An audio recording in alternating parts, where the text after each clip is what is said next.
లలిత exchange Utsav. పాత నగల అదే బరువుకి కొత్త నగలు తీసుకో. నగల ప్రైస్ లో 20% ఆదా చేసుకోవచ్చు. ఎన్ని కిలోమీటర్లు ఇక్కడ నుంచి అక్కడికి? ఇక్కడ నుంచి 75 కిలోమీటర్లు. 77. ఎలా అనిపిస్తుంది విజయవాడ నడిబొడ్డున ఇలాంటి విగ్రహం చూస్తుంటే? ఏమనిపిస్తుంది? అంబేద్కర్ పెద్ద విగ్రహం అది చాలా గొప్పగా ఉంది. భారత రాజ్యాంగ నిర్మాత ఇక్కడ మన విజయవాడలో పెడతాం, ఎంతో గర్వకారణంగా ఉన్నది.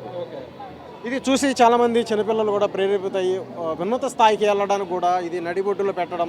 ఇక స్మృతివనంలో చూసుకున్నట్లయితే చాలా జీవిత విశేషాలకు సంబంధించి అన్నీ కూడా చిత్ర ఘట్టాలు కూడా చాలా రూపొందించారు. ఇవన్నీ కూడా ఎట్లా అనిపిస్తాయి ఇప్పుడు తరానికి కూడా? నేటి యువతరానికి ఇది ఒక స్ఫూర్తిదాయకంగా ఉంటుంది. అక్కడ లైబ్రరీలు ఇవన్నీ పెట్టారు, పిల్లలకు చూస్తానికి చదువుకోవటానికి అందరికీ బాగా ఇదిగా ఉంటుంది అని చెప్పి. దళితులకి పెద్దపీట వేశారు జగన్మోహన్ రెడ్డి గారు. అందుకే ఈ యొక్క నడిబొడ్డున 100 కోట్లు వెచ్చించి ఒక విగ్రహం కట్టి చారిత్రక ఘట్టం అంటున్నారు. చరిత్ర నిలిచిపోతుంది అంటున్నారు. కానీ దళితులకి 5 ఏళ్లలో చాలా వివక్షతకు గురయ్యారు, దాడులు జరిగాయని చెప్పేసి టీడీపీ నాయకులు వీళ్ళందరూ కూడా విమర్శలు చేస్తున్నారు. వాళ్ళకేం చెప్తారు? చేసేవాళ్ళకి ఇది గుణపాఠం, ఇది ఒకటే మాట. చేసేవాళ్ళకి దళితుల పైన చేసేవాళ్ళు అయితే ఇది ఒక ఎందుకు కట్టాలి ఇక్కడ అంబేద్కర్ విగ్రహం? చేసేవాళ్ళకి ఇది ఒక నిదర్శనం. చేయట్లేదంటానికి. ఓకే, వైనాడు 175 అంటున్నారు కదా, ఎన్ని గెలుస్తారు? ఇన్ఛార్జీలు మారుస్తున్నారు, కొత్త మొహాలను పెడుతున్నారు. ఇక్కడ జగన్మోహన్ రెడ్డి గారికి మొహం చూసే ఓట్లు వేస్తారంటూ వార్తలు వస్తున్నాయి. ఏంటి ఇన్ఛార్జీలు మార్పడం లాభమా నష్టమా పార్టీకి? లాభమే. ఎందుకు? ఎందుకనంటే ఇప్పుడు కొంతమంది చూశారు కదా ఎమ్మెల్యేలని, కొంతమంది యొక్క పనితీరు దాన్ని బట్టి ఇన్ఛార్జీలు వేయటం జరుగుతున్నది. అది లాభం అనే మేము అనుకుంటున్నాం. ఎన్ని గెలుస్తారన్న 175కి? 170. ఎక్కడ నుండి వస్తున్నారు? మేము సత్తనపల్లి మండలం లక్కరాజు గార్లపాడు, పల్నాడు డిస్టిక్. ఓకే, ఎలా అనిపిస్తుంది విజయవాడ నడిబొట్టు మీద ఇంత భారీ అంబేద్కర్ విగ్రహం నిర్మించడం? జగన్మోహన్ రెడ్డి జీవితంలో, మా జీవితంలో కానీ మా పిల్లల జీవితంలో కానీ ఇంత మంచి కార్యక్రమం ఎవరో ఏసీఎం కూడా చేస్తారని మేము ఊహించట్లేదు, ఊహించలేము కూడా. అంత బ్రహ్మాండంగా చేశారు. చంద్రబాబు నాయుడు ఎందుకు బాధపడుతున్నాడంటే, ఇంకొకసారి కనుక ఎత్తితే మొత్తం స్టేట్ అంతా ఊడ్చుకొని పోదాము, ఇంకా ఫ్యూచర్ నాకు లేదు కాబట్టి నా కొడుకు అప్పచెప్పి పోదామనే ఉద్దేశంతో ఉన్నాడు. దయచేసి ప్రజలంతా అర్థం చేసుకొని ఇంత మంచి పరిపాలన నాకు 61 సంవత్సరము నా సర్వీస్లో, నా లైఫ్లో చూడలేదా ఇటువంటి పరిపాలన. దయచేసి కాకపోతే కొంతమంది బాధపడవచ్చు, అందరికి కావచ్చు. వెనకబడ్డ వర్గాలు వెనకబడి ఉన్నాయి కాబట్టి వాళ్ళని పైకి తేవాలనే ఉద్దేశంతో ఈయన ఉన్నాడు. ఓట్ల కోసమే ఈ యొక్క భారీ విగ్రహం నిర్మించారు, రాజకీయం చేస్తున్నా అంటున్నారు. సారీ, అటువంటి ఉద్దేశం ఆయనకి లేదు. ఆయనకి ఏమి అంత అవసరం ఏముంది ఆయనకి చెప్పండి? పవన్ కళ్యాణ్ గారు నిలకడలేని మాట మాట్లాడుతున్నారు. ఉదయం మాట్లాడింది మధ్యాహ్నం మాట్లాడింది సాయంత్రం మాట్లాడు. ఏమి అంత అవసరం ఆయనకు? ఆయనకి అసలు వాల్యూ లేకుండా చేసుకున్నాడు.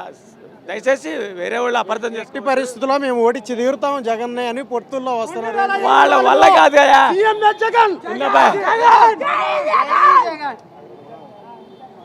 10 పార్టీలు కలిసి వచ్చిన జగన్ ఓడించడం వాళ్ళ వల్ల కాదు. చాలా ప్లస్ పాయింట్. ఎవరికన్నా ఏమన్నా మైనస్ పాయింట్లు ఉంటే కొత్త క్యాండిడేట్ వస్తే వాళ్ళకి ఇస్తారు అధికారం. భారీ విగ్రహం చూసి ఏం చెప్పదలుచు ఉన్నాయి జగన్మోహన్ రెడ్డి? అయ్యా, చంద్రబాబు ఎన్నో హామీలు ఇచ్చాడు. 620 హామీలు ఇచ్చాడు చంద్రబాబు గారు. ఒక్క హామీ అన్న ఒక్కటి కాదు ఒకటని సంపూర్ణంగా నెరవేర్చలేదు. అంటే చేశాడు ఆయన కూడా కొన్ని, నేను కాదంటలేదు. కానీ ఇంత సంపూర్ణంగా, ఇంత జనాకర్షణగా ఆయన చేయలేకపోయాడు. ఇప్పుడు ఎందుకు బాధపడుతున్నాడంటే ఆయన కేవలం వాళ్ళ కొడుకుని సీఎం చేయడానికి మాత్రమే బాధపడుతున్నాడు తప్పితే వేరే అజెండా లేదు ఆయన గారికి. ఇది వాస్తవం. 168 సీట్లు తగ్గకుండా జగన్ గారికి వస్తే మీరు రాసుకోండి.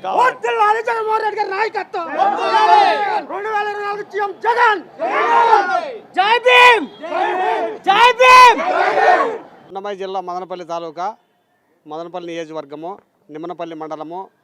నా పేరు ఎస్ రమణ, ఎంఆర్పిఎస్ మండల అధ్యక్షుడు.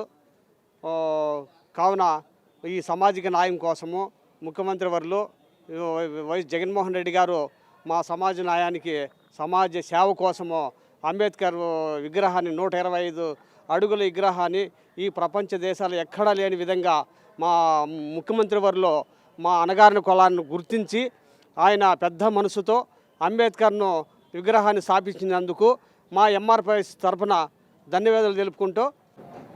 నమస్తే అన్న, ఎక్కడి నుండి వస్తున్నారు? మేము నంద్యాల జిల్లా నందికొట్కూరు నియోజకవర్గం నుంచి వస్తున్నామండి. ఈరోజు ఒక విజయవాడ మొత్తం, రాష్ట్రం మొత్తం కూడా పండగ చేసుకున్నానని చెప్పొచ్చు.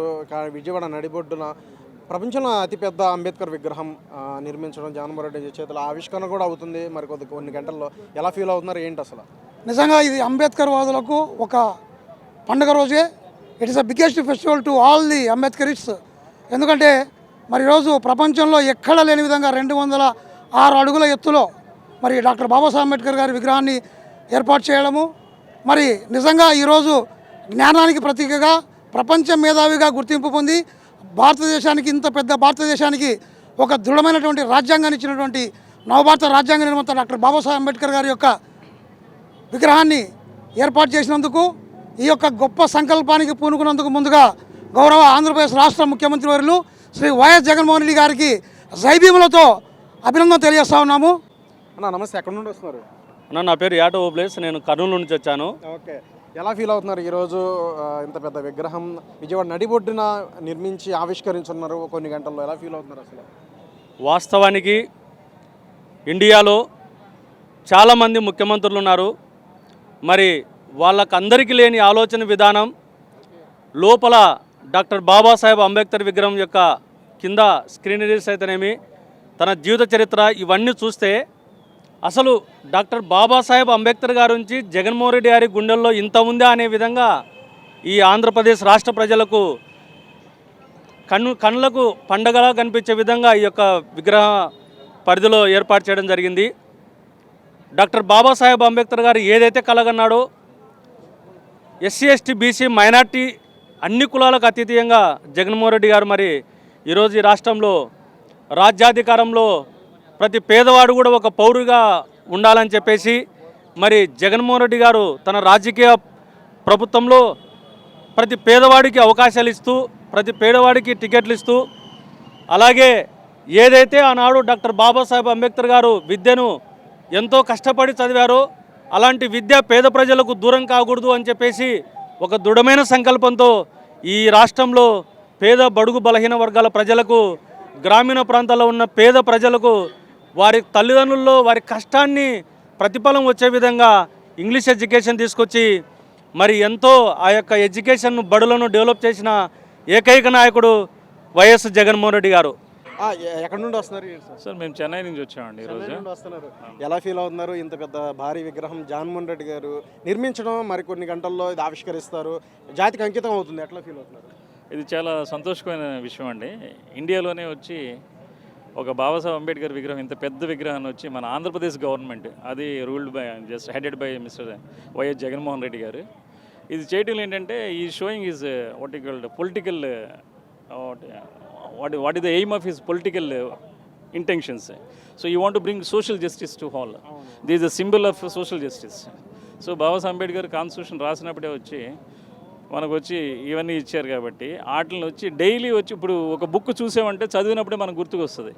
కానీ ఇట్లాంటి స్టాట్యూని చూసినప్పుడు వచ్చి ఓకే ఈయనే కదా మన భారత రాజ్యాంగ నిర్మాత, ఆయన చెప్పింది వచ్చి ఈక్వాలిటీ ఇవన్నీ వచ్చి మనకు దాన్ని చూడటంతో గుర్తుకొస్తుంది. అంచేత ఈయన వచ్చి మనం ఇది వచ్చి ఒక పెద్ద అచీవ్మెంట్గానే చెప్పుకోవాలి. ఇది వచ్చి మన ఆంధ్రాలో పుట్టిన ప్రతి ఒక్కరికి, మీకు నాకు, ఈ ఆంధ్రప్రదేశ్లో ఉన్న ప్రతి ఒక్కరికి వచ్చి ఒక గర్వకారణం అండి ఇది. ఇక్కడ విగ్రహాలు కట్టుకుంటూ పోవడం కాదు, ఇక్కడ స్కూళ్ళు అలాగే హాస్పిటల్స్ ఇలాంటి మెరుగైనవి ఇంకా సంక్షేమం లాంటివి ప్రజలకు ఇవ్వాలి కదా అని మరి కొంతమంది దుష్ప్రచారాలు, విమర్శలు ఇవన్నీ కూడా చేస్తున్నారు.